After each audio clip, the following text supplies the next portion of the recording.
Recording in progress. So last lecture we have started discussion about speed, है ना. Speed मतलब क्या होता है फिर? What is meant by speed? Distance covered per unit time denoted by v, given by v equal to s upon t, where s is the distance covered, t is the time. SI unit for speed, SI unit for speed, metre per second, dimensions L1 t minus 1 and speed is a scalar quantity. ठीक है, तो last 2 lecture से हम speed के about discussion कर रहे थे. अनिकेत गाडीमध्ये चावी टेबलवर. हाँ, तो स्पीड के बारे में हम डिस्कस कर रहे थे. उसमें हमने इतना ही देखा है कि एक्चुअल में स्पीड का formula v equals to s upon t इतना ही है.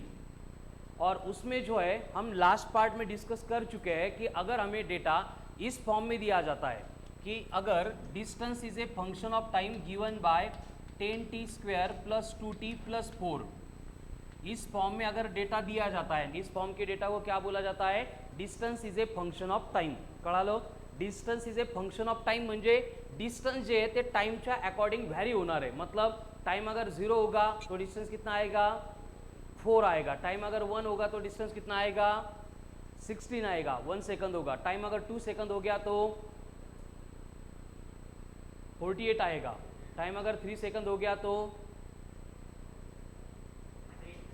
वेरी गुड 100 मीटर आएगा. ठीक है, मतलब इस तरह से जैसे जैसे टाइम बढ़ता जाएगा वैसे वैसे स्पीड का नहीं मालूम, लेकिन डिस्टेंस जो है वो बढ़ता जाएगा. इसलिए हम क्या बोलते हैं कि distance is a function of time. तो इस फॉर्म में अगर डेटा दिया जाता है, मतलब यहाँ पे स्टेटमेंट के फॉर्म में आपको मैं लिख के देता हूं कि if distance is a function of time, that is उसका फॉर्म क्या होगा? s इक्वल टू 10t², या फिर इसको मैं xt² plus yt plus z ऐसे लिखता हूँ, वेयर x, y, z ये वेरिएबल नहीं रहेंगे. ये कौन रहेंगे? कांस्टेंट रहेंगे. कड़ा ना, कांस्टेंट रहेंगे मतलब इनकी जगह पे नंबर्स आएंगे. जैसे 5 आएगा, 2 आएगा, 3 आएगा, लेकिन टाइम जो है वो वैरी होता रहेगा, मतलब वो वेरिएबल रहेगा. तो अगर आपको बोला है कि distance is a function of time, and इस distance is a function of time के ऊपर से अगर आपको बोला जाता है कि you have to calculate here instantaneous speed. क्या करना है? इंस्टेंटेनियस स्पीड अगर हमें कैलकुलेट करनी है, ऑटो वाला लवकर उठला आज, then to calculate instantaneous speed we have to differentiate the function of distance. ds/dt को क्या बोलेंगे? डिफरेंशिएट कर रहे हैं अपन. किसको डिफरेंशिएट कर रहे हैं? s को. मतलब s इक्वल टू जो भी वैल्यू दी जाएगी उसको अपन डिफरेंशिएट कर रहे हैं. किसके रिस्पेक्ट में? t के रिस्पेक्ट में. d/dt किसका सिंबल है? डिफरेंशिएशन का सिंबल है. डिफरेंशिएशन का हमने एक ही फॉर्मूला देखा है. अगर t⁻n दिया तो क्या करना है? पावर से मल्टीप्लाई करना है, पावर में से 1 को सब्ट्रैक्ट करना है. ठीक है, तो अगर इस तरह की कंडीशन है कि distance is a function of time है एंड हमें वहां से इंस्टंटेनियस स्पीड कैलकुलेट करनी है. हे बघा, स्पीडचे 4 टाइप असतात, एक युनिफॉर्म एक नॉन युनिफॉर्म. त्या 2 आता काहीच कामाचे नाही आहेत. वो कब काम में आएंगे? जब हम एक्सेलरेशन पढ़ेंगे तब. मतलब हम जो डेटा अब तक डिस्कस कर रहे हैं वो एप्लीकेबल है ओनली फॉर एक तो इंस्टंटेनियस स्पीड, नहीं तो एवरेज स्पीड. एक तो इंस्टंटेनियस स्पीड नहीं तो एवरेज स्पीड. इंस्टंटेनियस स्पीड मतलब पर्टिक्युलर टाइम इन्स्टंट पे. म्हणजे कसं आपल्याला डेटा दिलेला असेल की स्पीड कैलकुलेट करो फर्स्ट सेकंड में, थर्ड में, फोर्थ में, फिफ्थ में, तो हम क्या करेंगे?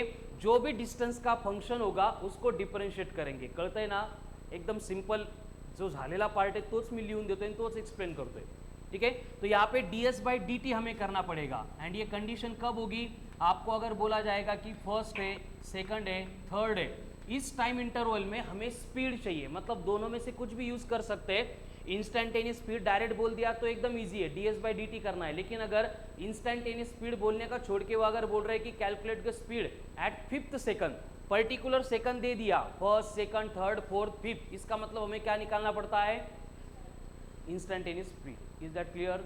एंड उसकी जगह पे हम क्या करते हैं? एक बार डिफरेंशिएट हो गया, जो भी टाइम दिया गया है उस टाइम को हम पुट करते हैं.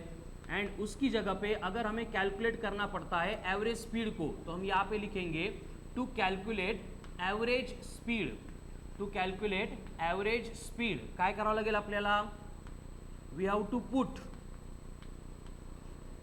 T1 then we will get S1, उसके बाद में लास्ट टाइम जो दिया है उसको पुट करेंगे, मिल जाएगा S2, एंड उसके बाद में एवरेज स्पीड का एक ही फॉर्मूला है, total distance covered in the time, मतलब S2 minus S1 upon T2 minus T1।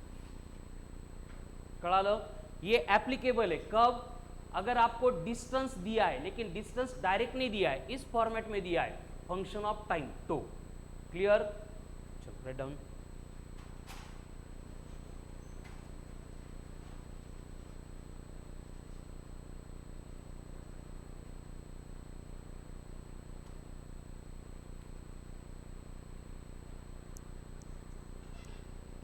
Revan गँग कुठे तुझी, गावाकडे गेले।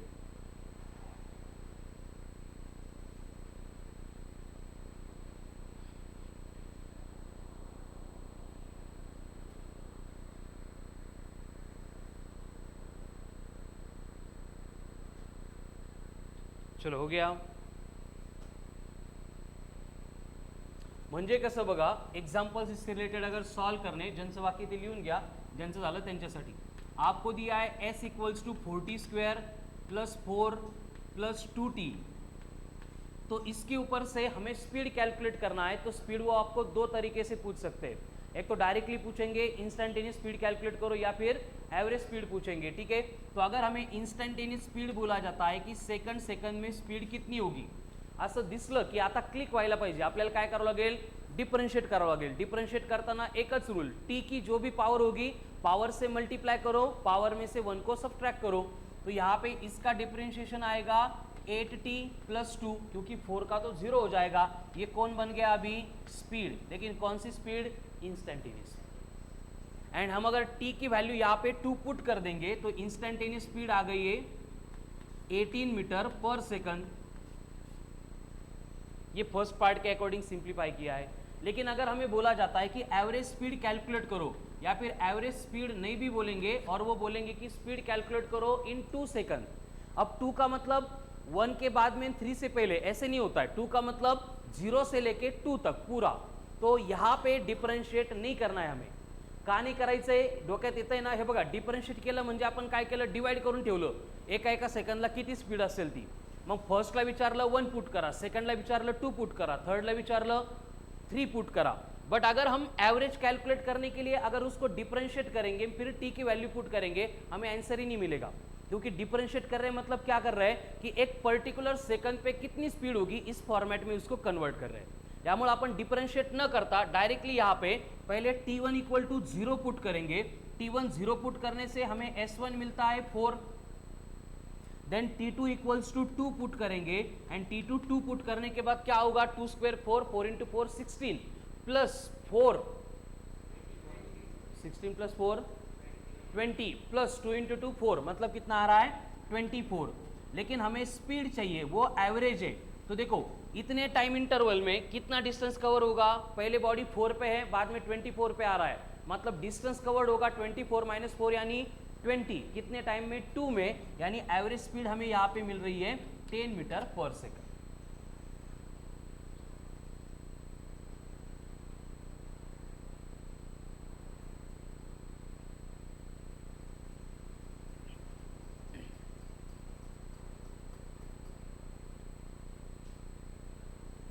क्लियर,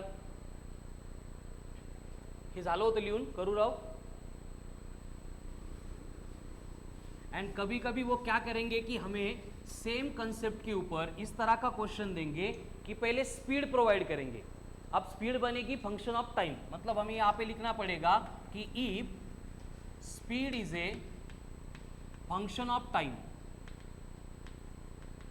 अगर स्पीड आपको फंक्शन ऑफ टाइम दी है, दैट इज, इसका फॉर्मेट का क्या होगा, एक्स टी प्लस वाई, या फिर x t square plus y t plus c, कुछ भी हो सकता है, मतलब वहां पे टी का फंक्शन रिक्वायर्ड है, ये स्टैंडर्ड फॉर्मेट है, जनरली वेलोसिटी स्पीड ऐसे दी जाती है। तो उस केस में हमें क्या करना है, यहाँ पे अगर डिस्टेंस कवर्ड कैलकुलेट करना है, टू कैलकुलेट डिस्टेंस कवर्ड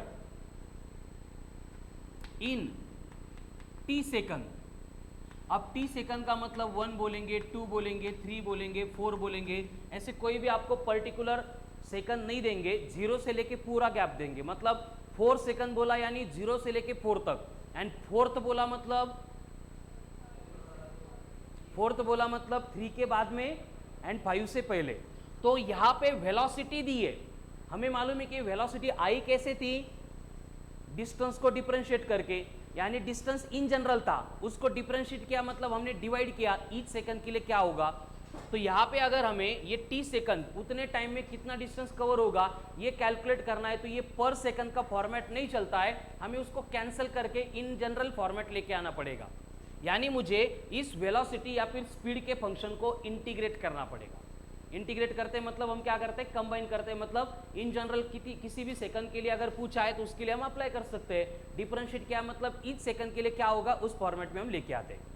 तो यहाँ पे हमें distance covered in t second पूछा गया है, एंड टी 1 2 3 4 ऐसे कुछ भी हो सकता है। तो उस केस में हमें करना पड़ेगा इंटीग्रेट, किसको, वेलोसिटी के फंक्शन को with respect to time t. तो ये हमें मिलेगा यस। एंड अगर हमें टी सेकंड बोला जाता है 1 2 3 4, फिर ये कुछ भी हो सकता है बिटवीन 2 सेकंड टू 6 सेकंड ऐसे भी बोल सकते हैं। तो हमें यहाँ पे लिमिट्स पुट करनी पडेगी, that will be from T1 to T2। आणि जर इकडं आपल्याला विचारलं कि इंस्टंटेनियस डिस्टेंस कितना कवर्ड होगा, यानी हमें पूछा जाता है कि distance covered in teeth second. अब ये टीथ सेकंड आ गया, इसका मतलब क्या होगा, फर्स्ट होगा, सेकंड होगा, थर्ड होगा, इस तरह से सेकंड दिए जाएंगे।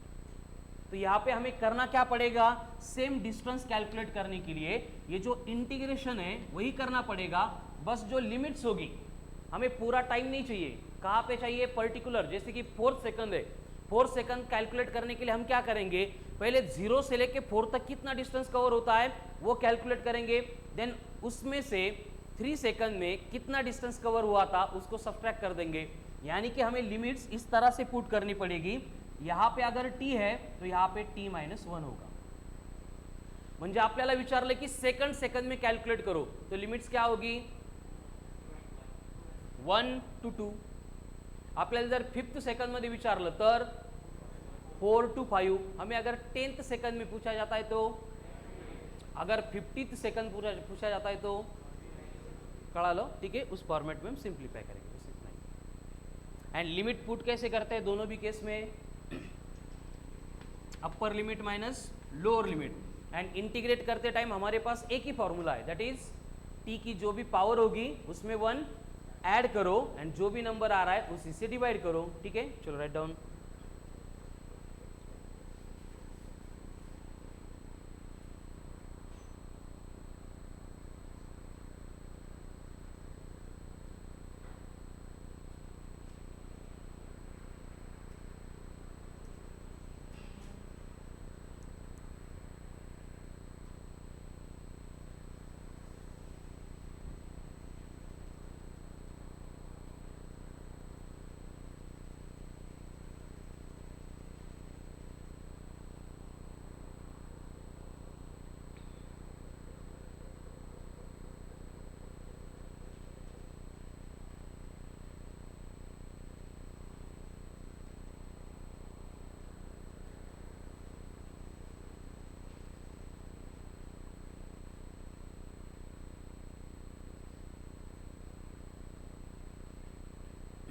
चलो हो गया। मतलब कि देखो आपको बोला गया है कि velocity is a function of time given by 2t + 4। ये वेलोसिटी दी है आपको, तो इसके अकॉर्डिंग आपको पूछ सकते हैं कि बॉडी कितना डिस्टेंस कवर करेगी in 4 second. Distance covered by the body in 4 second कितना होगा, अब ये पूरा डिटेल में लिख के दिया है। अगर 4 सेकंड बोलेंगे मतलब t1 कितना होगा 0 होगा, एंड t2 कितना होगा, करो इंटीग्रेट फिर, 2t + 4 × dt, इसको करना है इंटीग्रेट। परत इंटीग्रेशनचा एकच फॉर्म्युला, जो पावर है उसमें 1 ऐड करो, उसी से डिवाइड करो। तो 2 × t1 है, उसका इंटीग्रेशन होगा t², 4 का इंटीग्रेशन होगा 4t, लेकिन यहाँ पे लिमिट्स पुट करनी है 0 से लेके 4 तक। लेकिन जीरो पुट करेंगे तो सब जीरो आने वाला है, एनीथिंग माइनस जीरो एनीथिंग होता है, इसलिए जीरो के फंक्शन को हम कंसिडर नहीं करेंगे। तो यहाँ पे पुट करेंगे तो कितना होगा 4 स्क्वायर 16 प्लस 4 इंटू 4 16, यानी ये आ रहा है 32 मीटर। ये हो गया डिस्टेंस कवर्ड। लेकिन वही कंडीशन में आपको अगर बोला गया है कि टाइम आपको 4th सेकंड है, तो अभी सेम फॉर्मेट नहीं चलेगा, अभी सेकंड वाली केस अप्लाई करनी पड़ेगी। क्या करना होगा 3 to 4 लिमिट्स लेनी पड़ेगी। मतलब देखो इंटीग्रेशन तो सेम आएगा, ये टी स्क्वायर प्लस 4t, बस लिमिट्स बन रही है इसकी 3 to 4। लिमिट पुट कैसे करनी है, पहले वरची लिमिट माइनस खालची limit, upper limit minus lower limit. Upper limit मतलब या टीला पहिले 4 बनायचं, मायनस या टीला नंतर 3 म्हणायचं, तो 4 स्क्वेअर 16 प्लस 4 इंटू 4 16, मतलब ये आ रहा है 32 minus 3 square 9 plus 4 into 3 12, 12 plus 9 21, कितना आ रहा है फिर 9 मीटर।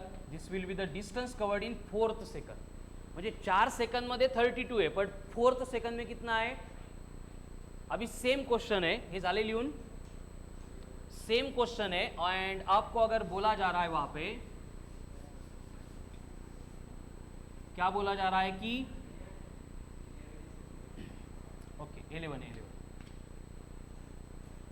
आपको अगर बोला जा रहा है वहां पे कि आप t1 इक्वल्स टू 1 सेकंड से t2 इक्वल्स टू 5 सेकंड में कितना डिस्टेंस कवर होगा वो कैलकुलेट करो। तो बस क्या होगा, इंटीग्रेशन की लिमिट्स बदल जाएगी।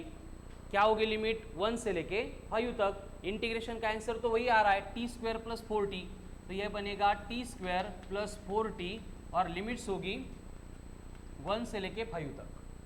शुरू कहाँ पे होता है एंड खत्म कहाँ पे हो रहा है। तो 5 square 5 into 4 20 plus 25 minus 1 square, तो कितना आ रहा है 40। सही लक्षामध्ये एकदम सिंपल स्ट्रेट फॉरवर्ड है, जो रूल लिख के दिए उनको ही अप्लाई करना है। ठीक है, चलो नेक्स्ट। आपको दिया है S equal to 10t square plus 4t plus 10। S equals to दिया है 10t square plus 4t plus 10, and calculate करने को बोला है स्पीड कितनी होगी एट 3rd सेकंड, स्पीड कितनी होगी with in 3 second.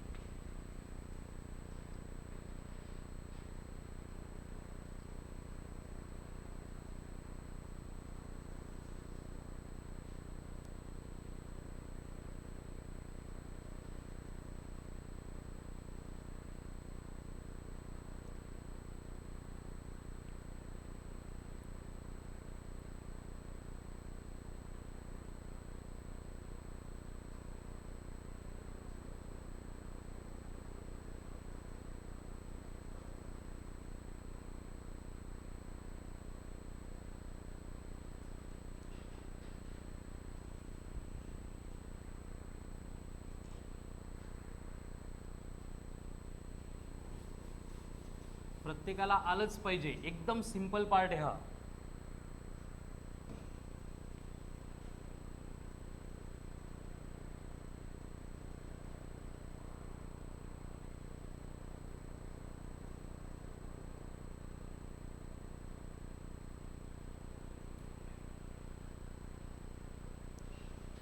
Sir 129।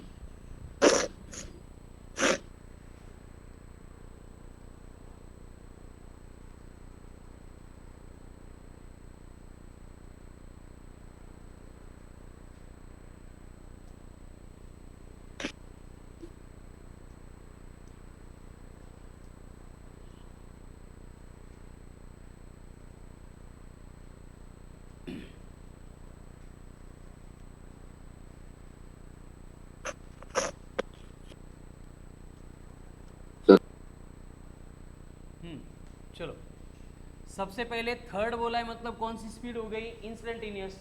Instantaneous निकालने के लिए इसको डिफरेंशिएट करना पड़ेगा। कितना आ रहा है 20t प्लस 4, टी कितना है 3 पुट करो, कितना आएगा 64। अब अगर हमें 3 सेकंड बोला है, इसका मतलब ये एवरेज होती है, और एवरेज के लिए हमें T1 इक्वल टू 0 पुट करना पड़ेगा, S1 आएगा 10, T2 इक्वल टू 3 पुट करना पड़ेगा, S2 आएगा 3 स्क्वायर 9, 9 इंटू 10 90 प्लस 12 100 112। मतलब यहाँ पे एवरेज स्पीड बनेगी, टोटल डिस्टेंस कवर्ड मतलब 112 माइनस 10 यानी 102 अपॉन टाइम कितना है 3 करो, डिवीजन कितना आता है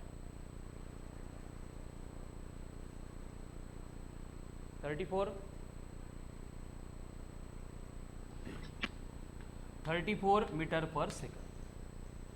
ठीक है, नेक्स्ट आपको दिया है कि velocity is given by 20t plus 5 और आप निकालेंगे यहाँ पे distance covered in 3 second and distance covered in second.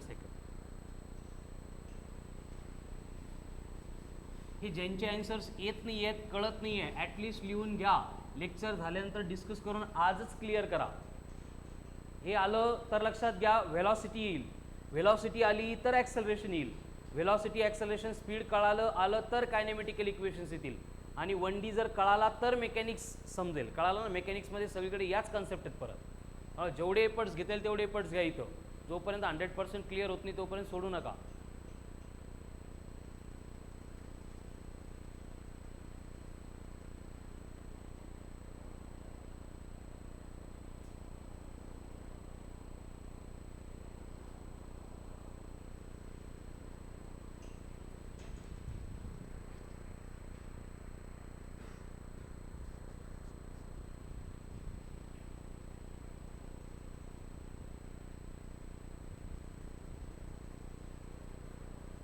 देखो वेलोसिटी दी है, डिस्टेंस पूछा है, हमारा काम होगा इसको इंटीग्रेट करना।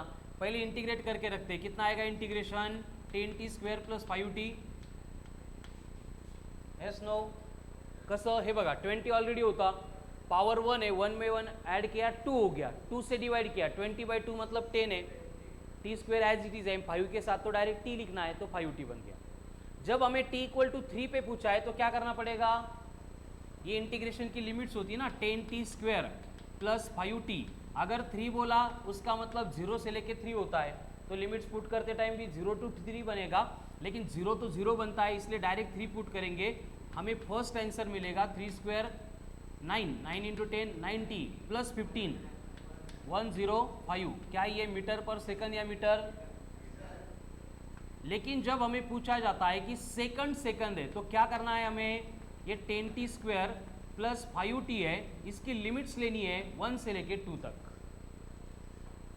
अब अगर लिमिट्स 1 से लेके 2 कर रहे हैं तो यहाँ पे क्या होगा, 2 पुट करके वही नहीं आएगा वो, ठीक है। 2 स्क्वेयर 4 कितना आएगा, फिर ये 40 प्लस 10 मतलब 50 माइनस 15 कितना आ रहा है 35 मीटर। किती लोकांचे सेम येत आहे आन्सर? गुड। बाकी ज्यांचे इन प्रोसेस होतं का, येतच नव्हतं, पहिलेच रॉंग झालं। चलो नेक्स्ट, आपको दिया है s equals to 100t square minus 5t plus 20।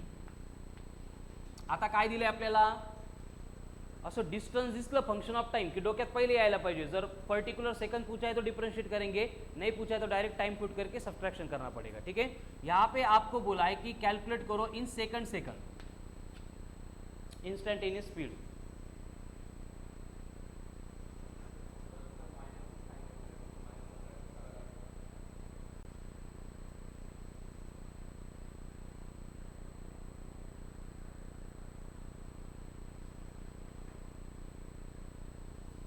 Second बोला है मतलब क्या करना पड़ेगा, इंस्टेंटेनियस निकालना पड़ेगा, मतलब डिफरेंशिएट करना पड़ेगा। तो डिफरेंशिएशन क्या आता है इसका, 200t माइनस 5, t कितना है 2, 2 इंटू 200 मतलब माइनस 5 मतलब 395 मीटर पर सेकंड। हे आलं होतं सगळ्यांचं, हे किती लोकांचं नाही आलं आन्सर? हे इन प्रोसेस होतं का, कळत नाही कसं सोडवायचं? ते आज लिहून दिलं, त्याच्यामुळेच मी लिहून दिलं बेटा, कन्फ्यूज होता ना तुम्ही, हे बघा पर्टिक्युलर सेकंद जर म्हटलं ना तर डिस्टन्स दिला असेल आणि स्पीड काढायची तर डिफरन्शिएट करायचं. पर्टिक्युलर सेकंद कसा ओळखायचा? First, second, third, fourth, fifth. आणि जर त्यांनी असं इन जनरल बोललं की 2 सेकंड, 4 सेकंड, याचा अर्थ तो पर्टिक्युलर सेकंड नाही आहे. 2 का मतलब 0 से लेके 2 होता है. असं जर विचारलं तर डिफरन्शिएट नाही करायचं. कळालं ना? आता हेच क्वेश्चनमध्ये आपल्याला जर विचारलं असेल की स्पीड कितनी होगी 2 सेकंड में, तो सेकंड था इसलिए डिफरन्शिएट किया. परत तेच डिफरन्शिएट का करतोय आपण? कारण या इन जनरल फॉर्मॅटला आपण डिवाइड करतोय आणि प्रत्येक सेकंडमध्ये किती असेल स्पीड हे आपण फॉर्मॅटमध्ये घेऊन येतोय. मग सेकंड पुट केला आपल्याला आंसर मिळतं. बट जब एवरेज पूछा जाता है तो हमें ऐसे पर्टिकुलर सेकंड में लेके आके सॉल्व नहीं कर सकते. इसलिए हमें क्या करना है, 2 सेकंड का मतलब होता है 0 से लेके 2 तक. हे कळायला लागलं पाहिजे. आता 4 दिवस मी हेच सांगतोय. 4 सेकंड मतलब 0 पासून 4 पर्यंत सांगताय तुम्ही, बट अप्लाई करता येत नाहीये. फोर्थ बोला मतलब थर्ड खत्म होने के बाद, फिफ्थ शुरू होने से पहले. कळालं ना? हेच अप्लाय करायचं आहे. कळालं? एक शिकारी असतो, रोज शिकार करायला जातो आणि पोपटांची शिकार करत असतो, बरोबर? आणि ते पोपट मारून टाकत असतो. पण त्या जंगलामध्ये एक ऋषी असतात, त्यांना ते बरं वाटत नाही.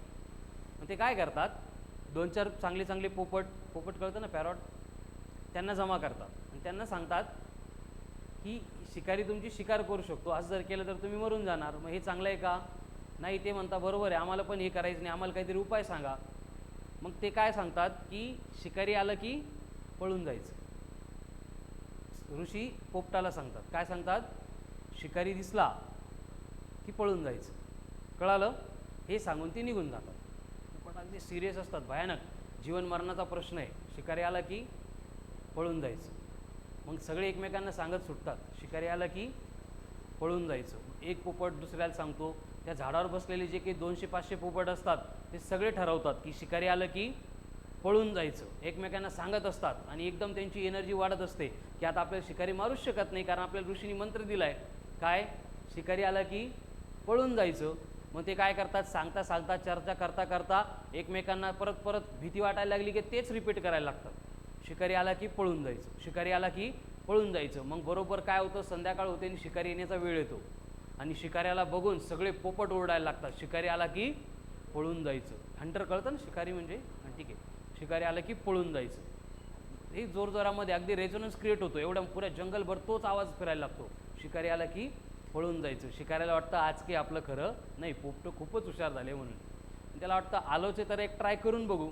त्याचं स्टँड बिंड लावतो है ना, बुलेट टाकतो गनमध्ये, यांचा आवाज अजून वाढतो. शिकारी आला की पळून जायचं. पहिले हळूहळू म्हणतो ते, आता जोरात ओरडू या बेंबीच्या देठापासून ओरडू मोठमोठ्यानं म्हणायला लागतात, शिकारी आला की पळून जायचं, शिकारी आला की पळून जायचं. हे बघतो की आता आपल्याला एकही शिकार भेटत नाही, तरी पण एकदा ट्राय करून बघू. निशाणा लावतो, एका पोपटाला गोळी मारतो, गोळी लागेपर्यंत तो पोपट ओरडत असतो, शिकारी आला की पळून जायचं, शिकारी आला की पळून जायचं. तो मरतो तरी बाकीचे अजून जोरानं ओरडायला लागतात, शिकारी आला की पळून जायचं, शिकारी आला की पळून जायचं. कळतं की मला काय सांगायचं ते? दिस इज कॉल्ड एज पोपटपंची. कळालं ना? हेच चाललंय ना आपलं. 3 दिवस तेच सांगितले, आता लिहून दिलं, आता प्रत्येकाला अर्थही कळाला आहे, बट अप्लाय करताना तेच कळत नाही, डिफरन्शिएट कधी करायचं आणि काय नाही करायचं. शिकारी आलं की पळून जायचं, हे बोलून चालणार आहे का? आपल्याला पळून जावं लागणार आहे. कळतंय ना? तर ह्या गोष्टी इथं अप्लाय करा. सेकंड बोला मतलब आता सांगणारच नाही आहे ना. सेकंड म्हणजे डिफरन्शिएट करायचं, पण कधी? हे उलटं पालट आहे, कन्फ्यूज होतं, म्हणूनच मी परत रिपीट करतोय आणि मी लिहून दिले स्टेप बाय स्टेप. हे बघा, जर डिस्टन्स दिला असेल आणि व्हेलॉसिटी स्पीड काढायची आहे, तेव्हा कंडिशन काय आहे? पर्टिक्युलर सेकंड सांगितलं. आता पर्टिक्युलर सेकंडला काय म्हणून त्याला अजून त्याला काय म्हणतात? सेकंड, थर्ड, काय ते तुम्हाला माहिती असणार एखादा वर्ड सांगा म्हणजे मी तो सांगतो. हे कळतं का मग? हा पर्टिक्युलर सेकंड मतलब 30 सेकंड मतलब फर्स्ट, सेकंड, थर्ड, फोर्थ, हेच कळतं ना? असंच होतं ना? काही वेगळं काही सांगितलं होतं शाळेत? मग असं जर फॉर्मॅट दिला, डिस्टन्स दिला असेल, स्पीड काढायची, तर काय करावं लागेल आपल्याला? डिफरन्शिएट करावं लागेल. डिफरन्शिएट केलं म्हणजे डिवाइड केलं.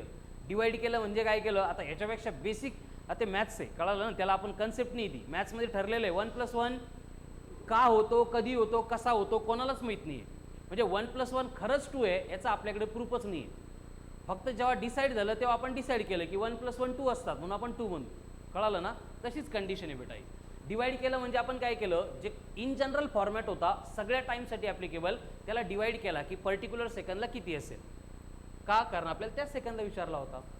मग डिफरन्शिएट करायचं, टीची व्हॅल्यू पुट करायची, झाला आन्सर. आणि असं जर नाही सांगितलं, हे बघा 2 म्हणजे 0 पासून 2, 4 म्हणजे 0 पासून 4, हा एकदम मी माहिती आहे आम्हाला काही ना, फक्त अप्लाय करायची वेळ आली का काय करावं कळत नाही.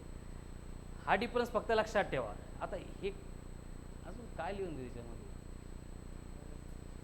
होईल का? एवढं नाही अवघड बेटा, असं जसं तुम्हाला असं वाटतंय असं कन्फ्यूज होण्यासारखं काही नाही. हे कधी डिस्टन्स दिलं तर आणि स्पीड दिलं तर कंडिशन फक्त रिव्हर्स होतात. स्पीड दिलं तर काय करायचं, upper limit minus lower limit ती पुट करायची. तिथे ह्या कंडिशन नका लक्षात ठेवू. आणि अप्पर लिमिट लोअर लिमिटसाठी कंडिशन काय, 4 सांगितलं त्याचा अर्थ जो आपण सांगतोय तोच 0 से लेके 4 तक. मग सुरुवात 0 पासून एंड 4 पर्यंत. अँड अगर 4th बोला तो 4चा अर्थ असा असतो, तुम्ही 12 मध्ये नाही आहे, सॉरी 11 मध्ये नाही, तुम्ही 11th मध्ये का 11 मध्ये तुम्ही काय लिहिता, स्टँडर्ड 11th लिहिता का 11 लिहिता?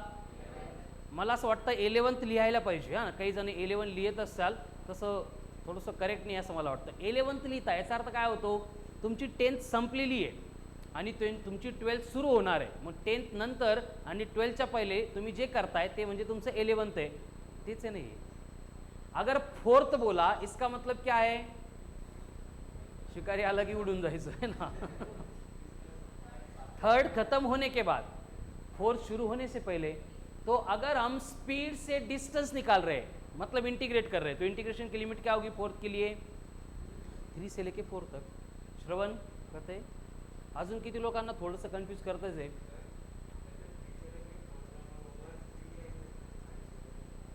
काय म्हटला तो,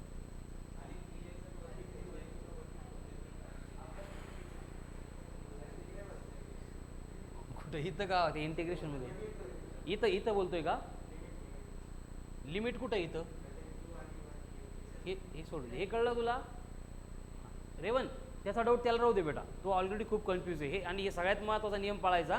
त्याला आला डाऊट मग मी पण विचार करतो आणि मी पण विचारून घेतो, अजिबात गरज नाही आपल्याला. आपले प्रॉब्लेम खूप मोठे आहेत, कळालं ना, जगाच्या प्रॉब्लेम्स होते घेणं नाही आपल्याला. तुमचा जो प्रॉब्लेम आहे, तुमचा जो डाऊट आहे त्यावर स्टिक राहा, नाही तर ही खूप घाणेरडी सवय असते. त्यांनी तो डाऊट विचारला, हा मला पण असा डाऊट होता बहुतेक, म्हणजे नसताना आपण क्रिएट करतो, हां ते असं होतं का. ज्याचा डाऊट आहे त्याला माहीत असतो. काही जण तर एवढे म्हणजे तुमच्या बॅचमध्ये ऐकणे माहीत नाही, डाऊट एक विचारतो आणि त्याला 4 जण सांगत असतात. आता त्याचा डाऊट मला कळत नाही आहे, यांना त्याला डाऊट पण, आणि त्या स्टेटमेंट कंप्लीट व्हायच्या अगोदर त्याच्या भावना पोहोचतात त्यांना, त्याला काय म्हणायचं नाही सर, त्याला तसं म्हणायचं होतं आणि ते असं करता. त्याला काय बोलायचं आहे, तिचं बोलणं तर कंप्लीट होऊ द्या. आणि तो एक जण विचारत असतो की सर हे इंटिग्रेशनमध्ये हे पॉवर 1 ॲड केली आपण, नंतर डिवाइड पण करायची का. ते सांगतात हे बघितलं ॲडिशन लिहिली ना, मग ती ॲडिशन करायची असते, हे लिमिट आहे ना. म्हणजे तो अगोदर कन्फ्यूज असतो, नंतर पूर्ण 12 वाजता त्याची. त्यामुळं आपला डाऊट आपला असला पाहिजे. आणि मी जर म्हटलो ना की ठीक आहे शंतनू तुला कळालं, त्याला सांग बेटा, तेव्हा सांगा. डायरेक्ट शंतनू त्याचं स्टेटमेंट राहू देतो, स्टेटमेंटला शंतनूला कळतं त्या डाऊट काय होता आणि शंतनू सुरू होऊन जातो. शंतनू कन्फ्यूज, तो डबल कन्फ्यूज, तो परत डाऊट विचारत नाही आणि तो ब्लँक सोडून देतो, कळालं ना. त्यामुळे आपल्या वर्कवर फोकस करा बेटा. रेवण तुझा डाऊट काय होता, तुझा नव्हता ना, मग त्याचा डाऊट जाऊ दे. खड्ड्यामध्ये काय घेणं पडलं तुला त्या शिरोडी वाचून, आपला डाऊट काय त्याच्यावर फोकस करा. तुझा झालं बाळा क्लिअर डाऊट. हां, तर आता मास्क काढ, थोडं मोठ्याने बोल, मला ऐकायला येईल सर. रिपीट 4, कळत नाही बेटा काय बोल, लिमिट. हां, इंटिग्रेशनच्या लिमिट 4th सेकंद म्हणायचं तुला. ओके,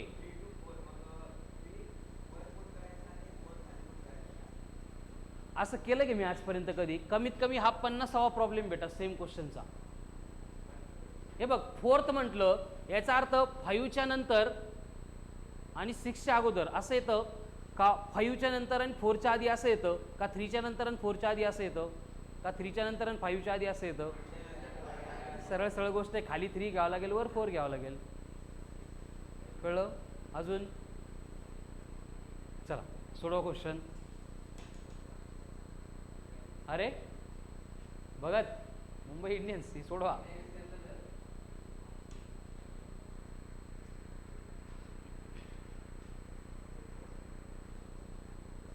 मुंबई इंडियन्स बाहेर गेली ना, आता याला बाहेर काढून टाकावं लागतं.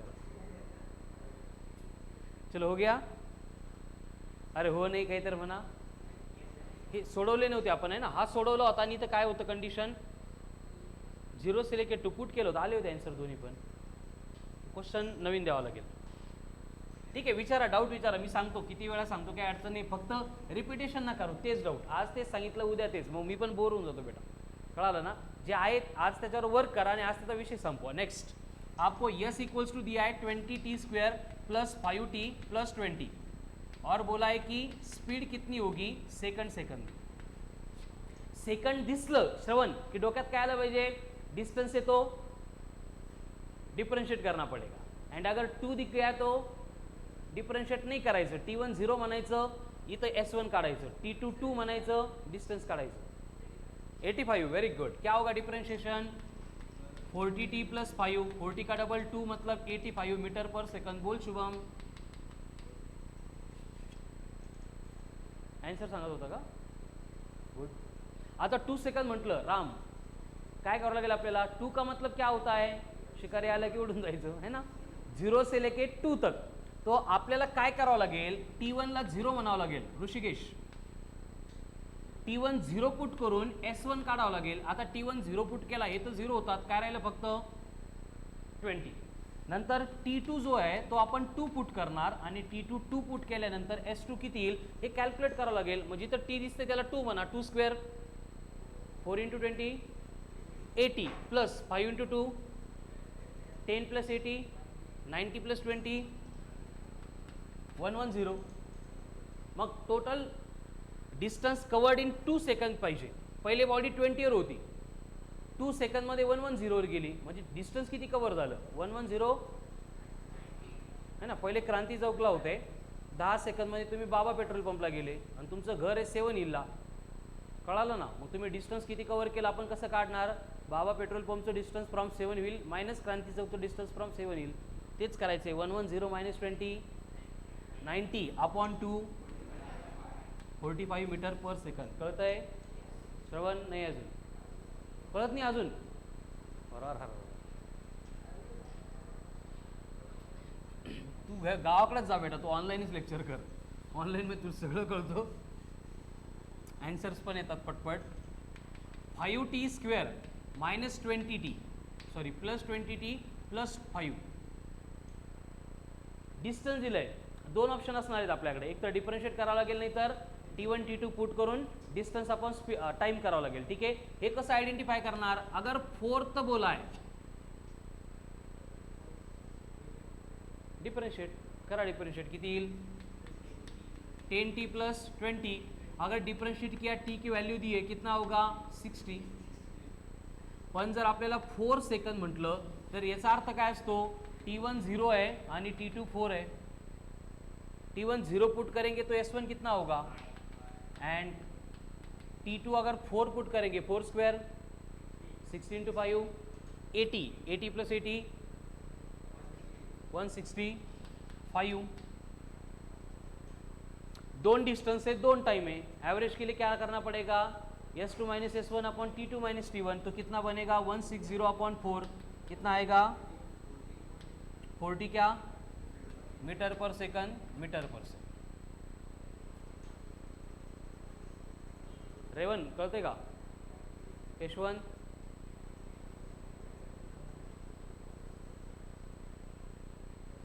कार्तिक तुला दिसतंय का बोर्डवरचं, मला तू दिसतच नाही आहे. ऋषिकेश भगत कळतंय का बेटा नक्की.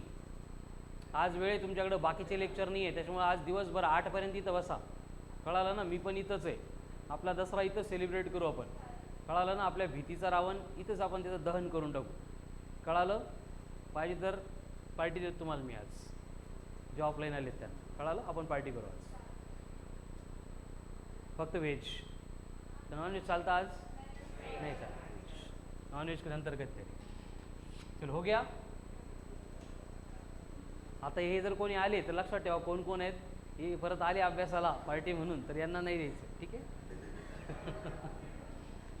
चलो x equal to 20t² plus 40 plus 10 और आपको दिया है सेकंड सेकंड में कितना स्पीड कवर करेगा, कितना स्पीड होगा, कितनी स्पीड होगी. सेकंड म्हटलं की लगेच डिफरन्शिएट करायचे. कसं करणार? 40t + 4, टी किती आहे 2, 40 × 2 80 + 4 84 झालं. श्रवण आलं का आता? 84 मीटर पर सेकंड. आणि तेच जर आपल्याला 2 सेकंड म्हटलं तर 0 से लेके 2 तक. अब t 0 पुट करना है, कितना आएगा S1? म्हणजे T1 जर 0 असेल S1 किती येईल 10 आणि T2 अगर 2 होगा S2 कितना आएगा 2 स्क्वायर 4 4 20 80 4 × 2 8 8 + 10 18 + 80 98. तो ॲव्हरेज स्पीड किती असेल? 98 - 10 म्हणजे 88/2 म्हणजे 44 मीटर पर सेकंड. राम सोडो, हसू नको. चलो S = 5t² + 4t + 5 आणि t = आपको फाइंड करना है थर्ड सेकंड में. पटकन. Excellent, very good. आणि t आपको दिया है 3 सेकंड. तो चला थर्ड मध्ये काय होईल? डिफरन्शिएशन तर यायला लागले सगळ्यांना आता. संभाजी हां ठीक आहे. 10t + 4 t कितना आहे 3, 30 + 4 34 झालं. याच्यापेक्षा काय सोपं असू शकतं लाईफमध्ये अजून? बरोबर आहे की नाही? म्हणजे क्लासमध्ये 4 फ्लोअर चढून येणं तरी अवघड आहे, इतकं सोपं आहे. चलो t = 3 दिलाय म्हणजे आपल्याला डिफरन्शिएट नाही करायचं. T1 ला काय म्हणणार? 0. तो S1 कितना आएगा 5. हे किती लोकांना कळतं? T1 0 पुट केल्यावर S1 5 कसं आलं ते कळतंय आम्हाला. असं कोण कोण आहे? Raise your hands. हे T1 0 पुट केल्यावर S1 5 कसं येतं? हात वर करा ज्यांना कळतंय ते. तुम्हाला दोघींना नाही कळत आहे? तुला पण नाही कळत आहे ऋषिकेश? तुम्ही थांबा, लेक्चर नंतर भेटा. बोला बेटा. 19. Very good. देखो T2 3 पुट करके S2 कितना आएगा 3 स्क्वायर 9 9 × 5 45 + 5 50 50 + 12 62. अब क्या होगा यहाँ पे? Speed is equals to 62 - upon 3 किती 19. Very good. शुभमचा आवाज वाढला आज. आता काही सुरू येत नाही कोणाला. तो हे लिहून घ्या सगळं, कळालं ना? हे परत सोडवायचे तुम्हाला तिघांना, ऋषिकेश, कल्याणी आणि मयुरी. चला नेक्स्ट. आपको यस दिया है 10t + 5 और बोला है कि t = सेकंड में कितनी होगी स्पीड. देन फाइंड करना है स्पीड कितनी होगी थर्ड सेकंड में. स्पीड फाइंड करनी है 4th सेकंड में.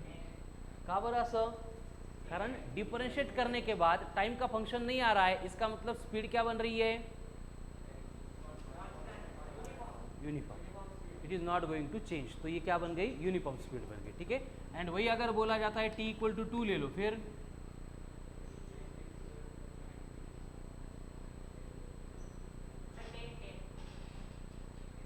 टेन. t = 4 दिया है.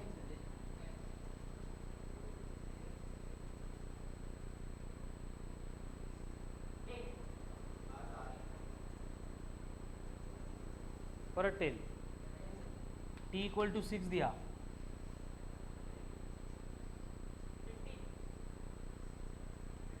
परत 10.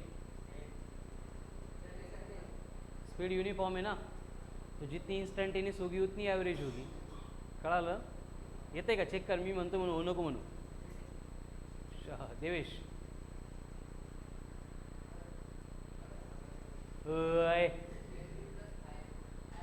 ते सोडून तू फक्त कॅल्क्युलेट कर. 10t + 5 चा डेरिव्हेटिव्ह किती येतो? हां डेरिव्हेटिव्ह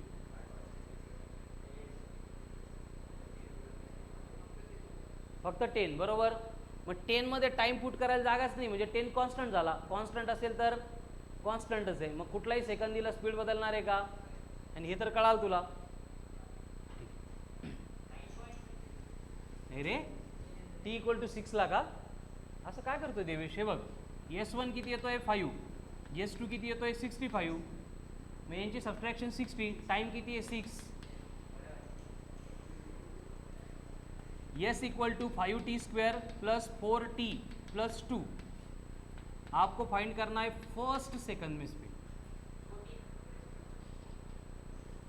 कितना होगा? 10 + 4 14. नेक्स्ट t = 1 सेकंड में.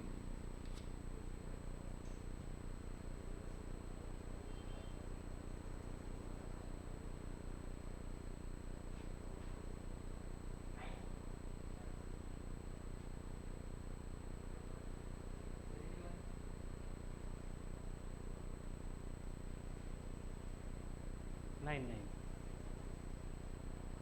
सेम क्वेश्चन है, t equal to second and t equal to 2.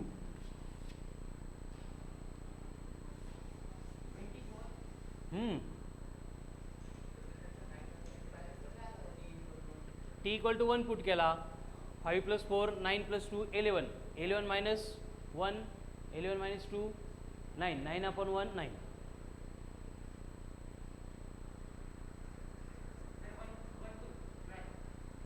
Very good. दूसरा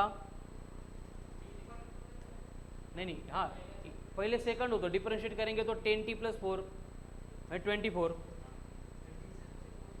आणि 2 पुट करके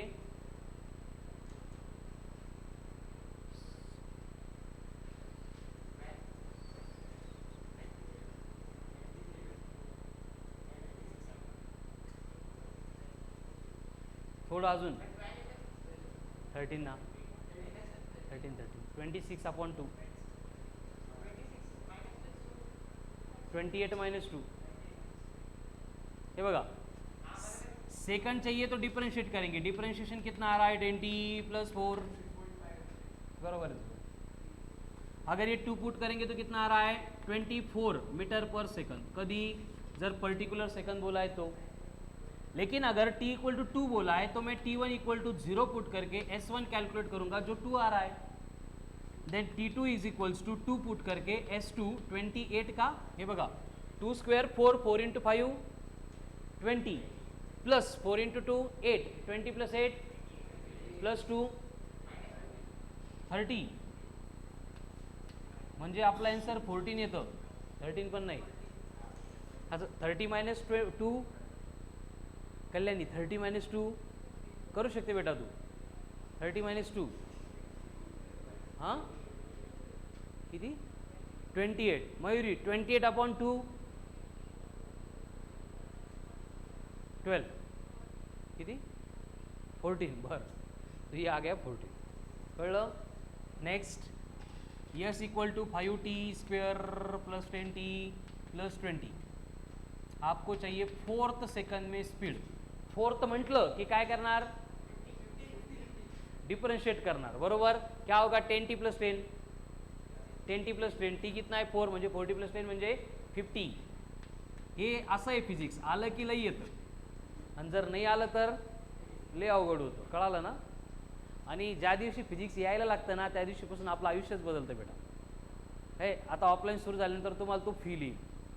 ज्यांचं फिजिक्स भारी आहे, ज्यांना फिजिक्स येतं है ना, 56 जसं म्हणतं ना आपण, ते हवेत चालतात, ग्राउंडवर नाही चालत.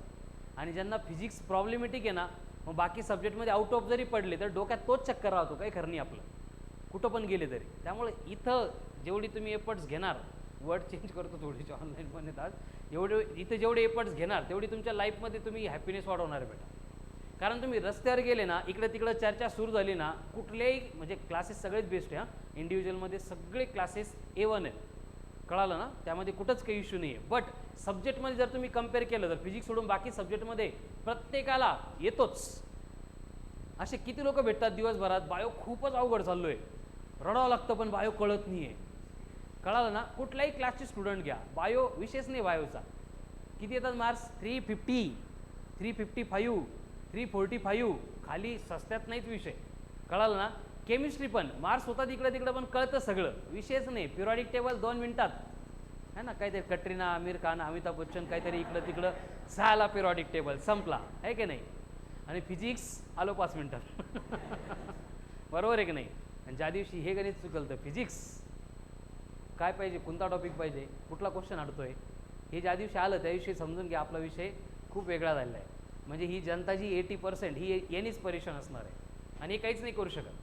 हे जे 20% आहेत ज्यांना फिजिक्स समजतं येतं आणि फिजिक्समध्ये त्यांचा कॉन्फिडन्स आहे, त्यांचा आजचाही माइंडसेट वेगळा आहे, ऑन अँड ॲव्हरेज पण वेगळा असणार आहे आणि त्यांचं फ्युचर पण वेगळं असणार आहे. 11-12मध्येच नाही, लाईफमध्ये कुठेही गेले तर. जे इंजिनिअरिंग जाणार आहे त्यांचा तर प्रश्नच नाही, त्यांचं आयुष्य इथंच आहे. मी सांगितलं ना 50 सब्जेक्ट आहेत, त्याच्यापैकी 4 मॅथ्स जर सोडले, M1 M2 M3 M4, तर उरलेले 46 सब्जेक्ट म्हणजे फिजिक्सच आहे. त्यांचं आयुष्यात दुसरं काही विषयच नाही आहे इंजिनिअरिंगवाल्यांच्या. आणि राहिला प्रश्न मेडिकल स्टुडंट, त्यांना कधी कधी वाटत असतं आम्हाला तर MBBS करायचं, काय काय काय गरज होती.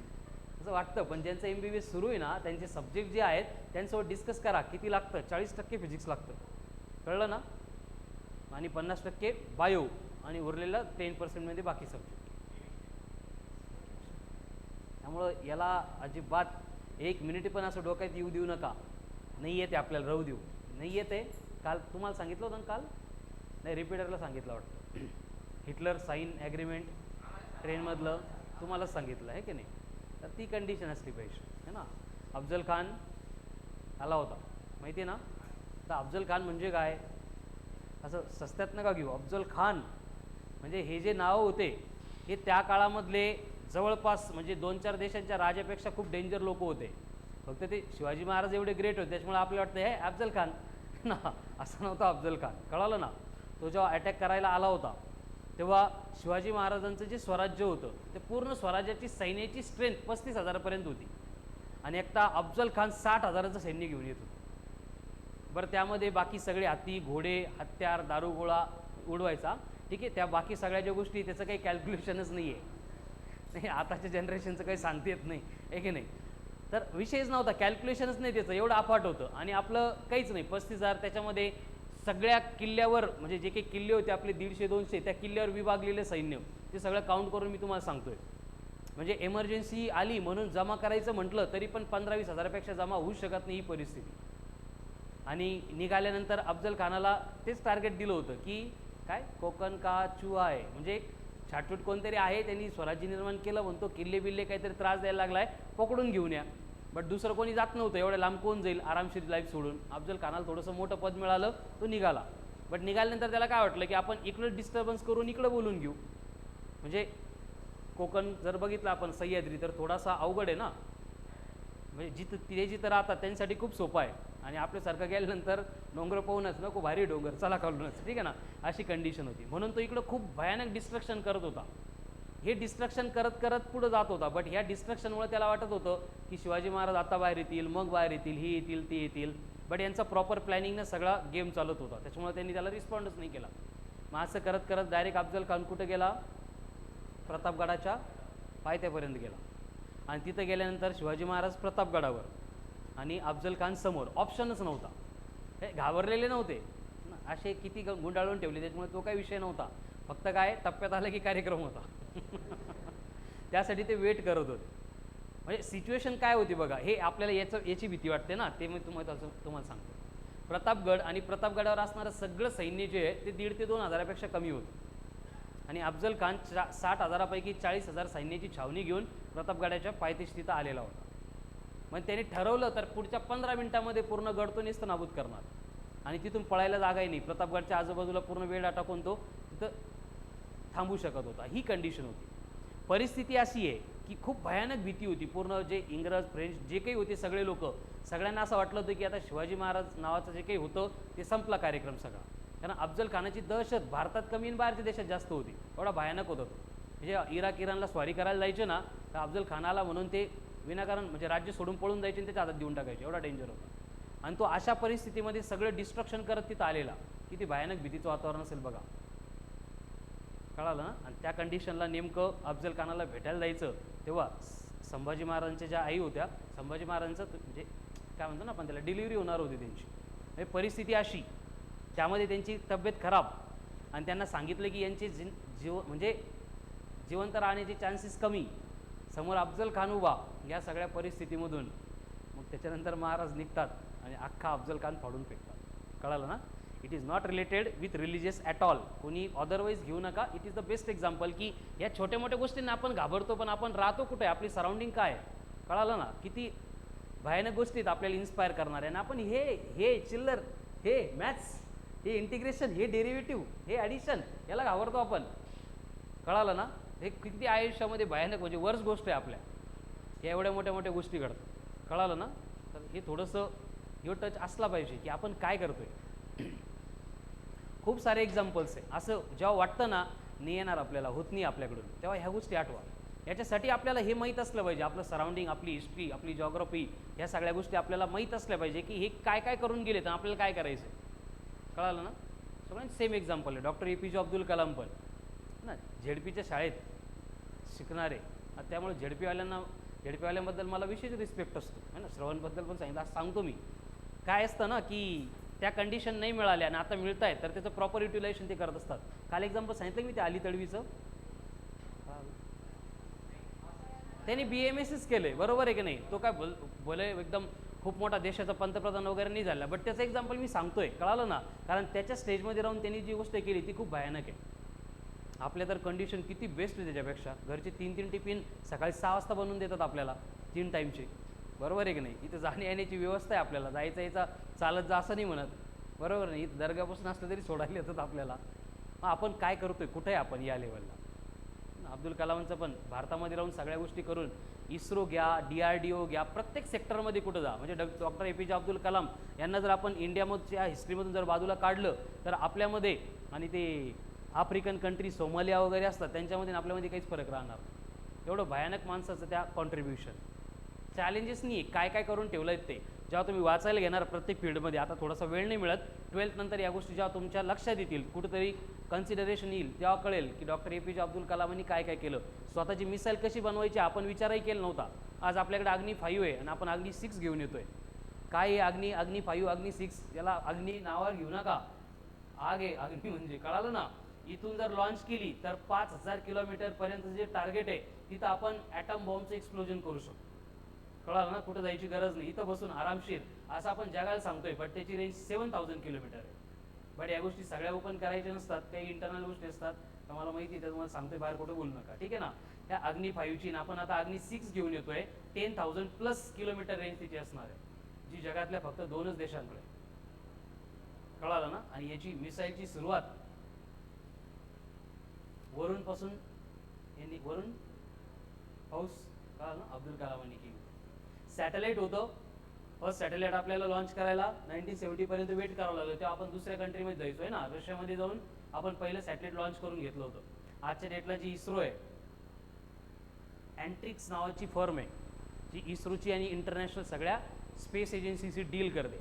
जगातले सगळ्यात कमी कॉस्टमध्ये आणि एका लॉन्चिंगमध्ये सगळ्यात जास्त सॅटेलाइट लॉन्च करायचं रेकॉर्ड आपलं आहे. 104 सॅटेलाइट आपण एकदा 19 मिनिटात फेकून लॉन्च केले होते. विषय संपवला होता 19 मिनिट्समध्ये, कळालं ना. म्हणजे इस्रो खूप हायर लेवलला गेले. आता क्रायोजेनिकची गोष्ट, ग्रॅव्हिटेशनमध्ये मी सांगितलं ते तुम्हाला.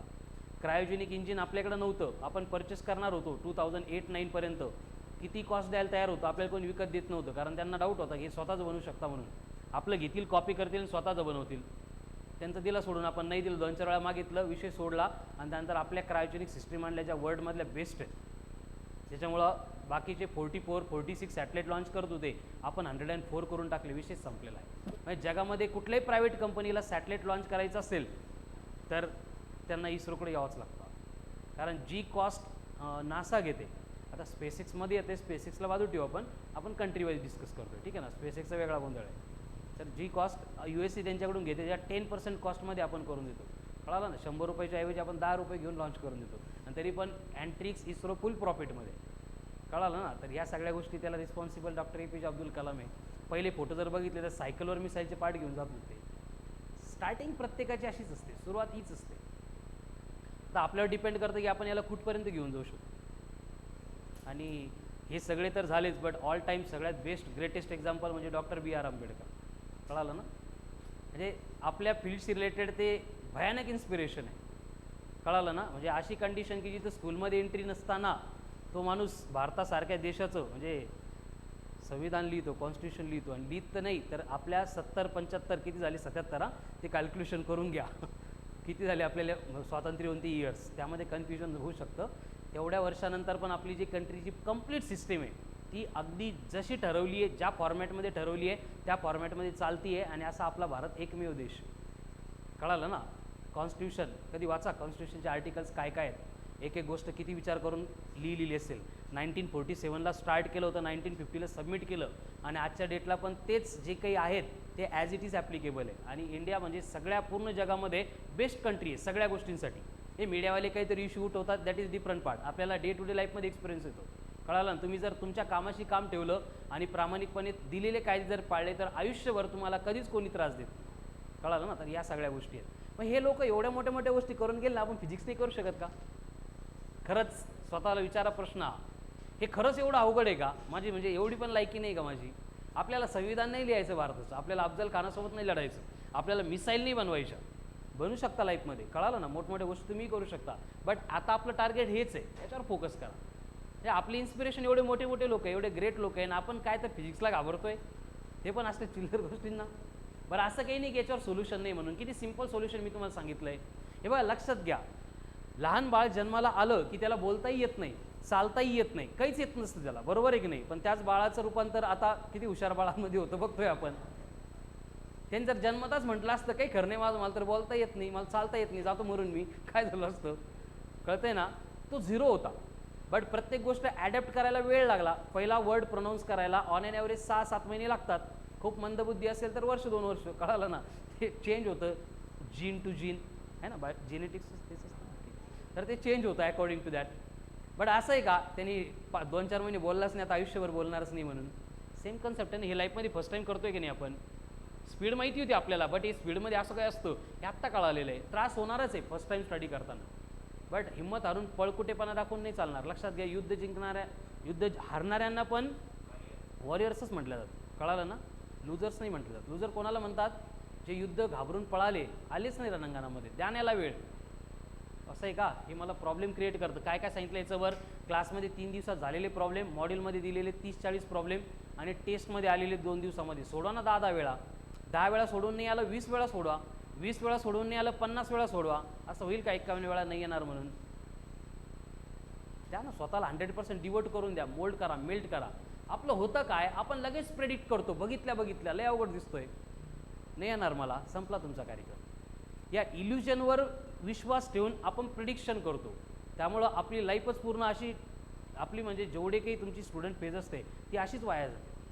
काय म्हटलं मी, इल्युजनवर विश्वास ठेवून आपण प्रिडिक्ट करतो, कळालं ना. इल्युजनवर विश्वास ठेवून प्रिडिक्शन नका करू, तुमच्या वर्कच्या अकॉर्डिंग प्रिडिक्शन करा. हे मला येत नाही आहे, बट हे जर मी प्रॅक्टिस केली, या टाईपचे क्वेश्चन मी सोडवले तर मला येणार आहे, हे स्वतःला एक्सप्लेन करा, कळालं ना. आणि हे जोपर्यंत येणार नाही तोपर्यंत नाही येणार बेटा. हे खूप मोठ्या गोष्टी आहेत. तुम्हाला असं वाटतं लावला क्लास नीट जेई, असं नाही बेटा, कळालं ना. MBBS डॉक्टर असाच नाही बनत, IIT NIT COEP असंच नाही मिळत, कळालं ना.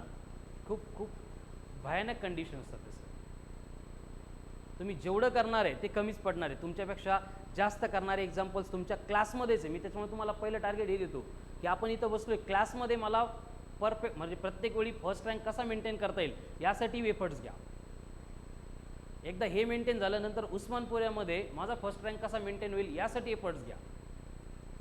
मग ते नंबर लागायचा, रँक यायचा, इकडे यायचा तिकडे यायचा, त्या गोष्टी नंतर येते. आपल्या इथंच जर या सिच्युएशन आहे, किती लोकांनी प्रामाणिकपणे कन्सेप्ट ॲप्लिकेशन 2 पर्यंतचे सगळे सॉल्ड एक्झाम्पल ॲटलिस्ट 4 वेळा सोडवले मॉड्यूलमधले. No one is there.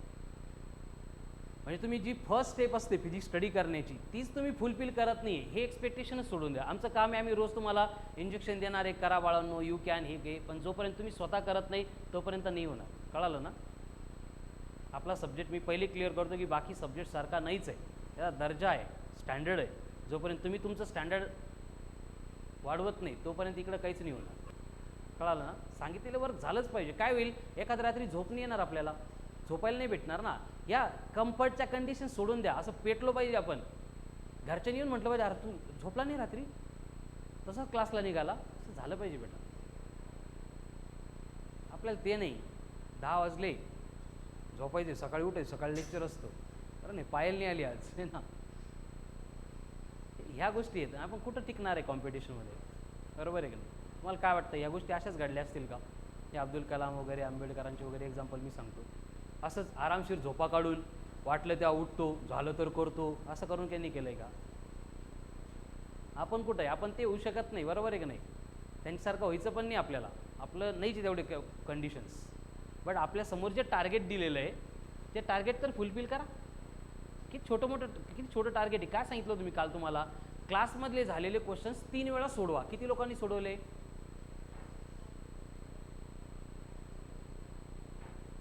Me notebook check करणार आहे, खोटं बोलायचा विचार पण करू नका. कन्फर्म कुठेही मला रेकॉर्ड दाखवा, रफमध्ये दाखवा, नोटबुकमध्ये दाखवा, कुठेही दाखवा. आपल्याला माहिती असतं ना आपण कुठं सोडवलं. एवढे मेहनतीने सोडवतो ना आपण, ते फेकून थोडी देणार आहे. आणि मी तुम्हाला नेहमी सांगत असतो त्या रफ पेजेसवर वगैरे वर्क करू नका. हे वर्क म्हणजे आपण रद्दीत फेकण्यासाठी करत नाही, हे तुमचं आयुष्य घडवणारे वर्क आहे. कळालं ना? 10 रुपयाला येते की 20 रुपयाला येते रफ बुक? 20ला येते का? 30? एवढे रेट वाढले आता. करा 30 रुपये इन्व्हेस्ट करा. कळालं ना? ज्या दिवशी असा रिझल्ट येईल ना आपला घरामध्ये किंवा जी काही आपली स्टडी रूम आहे, तर तिथं ह्या एफर्ट्सचा गट्टा दिसला पाहिजे आपला, की बायोमध्ये 355, केमिस्ट्रीमध्ये 165 आणि फिजिक्समध्ये 180 असेच नाही आले. त्याचं कारण हे असं एक्झाम्पल दिसलं पाहिजे आपलं. काय हे असा इथपर्यंत मी सांगतो ना, नोटबुकचा गठ्ठा असं लागलं पाहिजे. एक एक गोष्टीचं रेकॉर्ड असलं पाहिजे आपलं. ते पेजेस घेऊन येतात, इकडं एक, इकडे एक, तिकडे एक. मी काय सांगतो, टॉपिक सुरू आहे तोपर्यंत सगळं आपल्याला माहीत असतं, काय कुठं ठेवलं आहे, कुठं येणार आहे, काय येणार आहे. आणि 2 महिने उद्या बरं है ना, प्रोजेक्टाईल मोशनची देऊ दे मला एक वर्कशीट. कार्यक्रम संपला सर, असं असतं का? 4-5 दिवस द्या आम्हाला रिवाईज करायला, बरोबर आहे की नाही? बरं, रिवाईज करताना पण ज्यांनी अकॉर्डिंग टू रेकॉर्ड ती सोडवलं आहे, वर्कशीट ठेवल्यात, वर्कशीट नव्हते तुम्हाला त्याच्या ऑनलाईन पेपरची सोडून तुम्ही रेकॉर्डला ठेवलेत, त्यांना सापडेल. इकडे तिकडे ठेवले त्यांना काय करणार आहे? आणि हे सगळं आपल्याला लागणार आहे ॲट द एंड. लक्षात घ्या, जेव्हा सिलेबस संपून शेवटचे 3 महिने असतात तेव्हा तुम्हाला सेल्फ स्टडीला वेळ द्यावा लागतो. तेव्हा हे सगळे प्रॉब्लेम आल्यानंतर प्रत्येक वेळी इथं येण्याची गरज नाही पडली पाहिजे. ते सगळं आपल्याकडे रेडीमेड असलं पाहिजे ऑलरेडी. कारण एक लक्षात घ्या, जे डाऊट तुम्हाला आज आलेत तेच डाऊट तुम्हाला 1 महिने येणार आहे, तेच डाऊट 4 महिने येणार आहे, तेच 6 महिने येणार आहे, तेच एक्झामच्या अगोदर येणार आहे, तेच क्वेश्चन एक्झाममध्ये येऊन तेच तुमचे डाऊट असणार आहे. कळालं ना? त्यामुळे जे डाऊट्स आहेत, जे आपल्याला चॅलेंज करताय, पहिले त्यांच्यासोबत 2 हात करून घ्या. कळालं ना? जे काही क्वेश्चन्स असतील ते लय झालं आजच्यासाठी, खूप मोठा डोस झाला. कळालं? पण थोडं सिरियसली घ्या बेटा. जेवढं वाटतंय तेवढं अवघड नाही आहे. कळालं ना? मला सिम्पॅथी द्यायला अजिबात आवडत नाही. सिम्पॅथी कळतं ना? सांत्वन करायला, कारण सांत्वन फक्त बिचाऱ्या लोकांचं केलं जातं. खूप लोड आहे बाळानं तुमच्यावर, हे की नाही, एवढे लेक्चर होतात, टाईम मिळत नाही वगैरे, हे ते एकदा डिसाईड करा लाईफमध्ये करायचं की नाही. ज्यांना करायचं आहे त्यांना हे रिझन मॅटरच करत नाही. रात्र दिवस, ऊन वारा पाऊस, कोरोना, दिवाळी, दसरा, नाही हे नाही येत. कळालं ना? 2 वर्षानंतर सगळे सेलिब्रेट करू, मोठी दिवाळी करू, मोठा दसरा करू. बट आता नाही. हा दिवाळी ही दसरा नाही, हा दसरा ही दिवाळी, आणि पुढचा दसरा आणि पुढची दिवाळी, हे जे काही हे आपल्याला रिझर्व ठेवायचे. कळालं ना? आजचा दिवस असा हिस्टॉरिक लिहून ठेवा घरी. जर सगळे सुट्टी एन्जॉय करत होते, बट आम्ही सकाळी ॲज पर शेड्यूल 6 वाजता उठून क्लासला गेलो. कळालं ना? आणि ह्या गोष्टी खूप महत्त्वाच्या आहेत. ह्या आपल्याला बाकीच्यांपेक्षा प्लस घेऊन आल्या, बरोबर आहे की नाही? बाकीचे कंपल्सरी झोपलेच आहेत आतापर्यंत तुमच्या बॅचमधले, बरोबर आहे की नाही? कोणी आहे का सकाळी 6ला उठून प्रिपेअर करतोय म्हणून? झोपलेत ना आरामशीर. तर इथं तुम्ही त्यांना क्रॉस केलेलं आहे. रोडवर सगळ्यांच्याच गाड्या चांगल्या असतात, स्पीडनी पळतात, त्यामुळे रोडवर ओव्हरटेक करता येत नाही आपल्याला. ओव्हरटेक करायची अपॉर्च्युनिटी फक्त स्पीड ब्रेकरवर असते. कळालं ना? कारण स्पीड ब्रेकरवर सगळ्यांना स्पीड करून हळू जावंच लागतं. तिथं जर आपला माइंडसेट असेल, थोडीशी शॉक मी ॲब्झॉर्व करतो, काय होईल? झटकेच लागते ना थोडेसे. बट एकदा ओव्हरटेक केलं स्पीड ब्रेकरला, परत तुमच्या आसपास कोणी फिरकायचा विचारही करत. कळालं? धन्यवाद मंडळ, आभारी आहे. दसऱ्याच्या खूप खूप शुभेच्छा बाळांनो. Good night. काय Recording stop. काय म्हटलं?